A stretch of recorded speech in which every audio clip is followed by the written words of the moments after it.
Olá! Hoje a gente vai começar a falar dos pré-socráticos um pouco mais de perto. E isso significa entender que, além deles participarem de escolas de pensamento diferentes, também davam ênfase a um ponto ou outro nas investigações sobre a natureza. A primeira escola de pensamento que a gente vai analisar aqui é a escola jônica.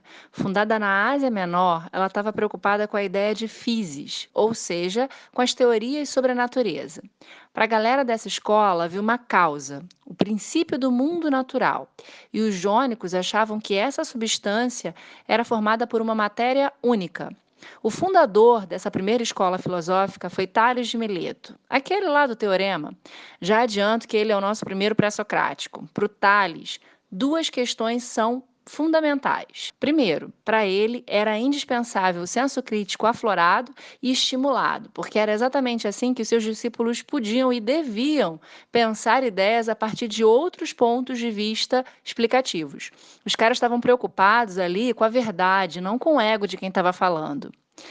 Segundo ponto, ele também não utilizava um conteúdo sobrenatural para explicar a realidade.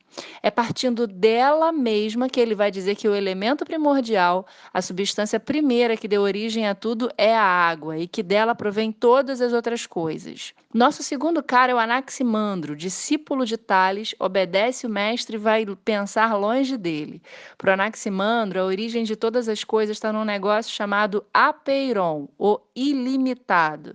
É desse ilimitado que, por um processo de separação ou segregação, derivam os diferentes corpos. Para a gente entender o que ele está dizendo, é importante lembrar que nós vemos múltiplos elementos na realidade, certo? E esses elementos se opõem e se destroem mutuamente e constantemente.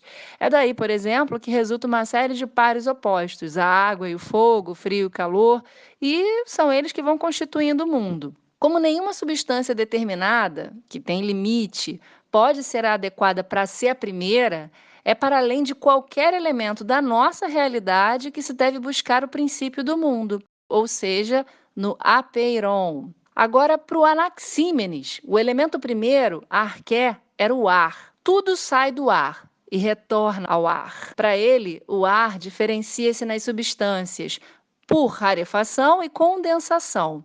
Rarefazendo-se, ele se torna fogo, e quando se condensa, vira vento, depois nuvem e também água, depois terra, depois pedras, e depois as coisas vão só ficando mais complexas. Fica com a gente que semana que vem tem mais pré-socráticos. Beijo!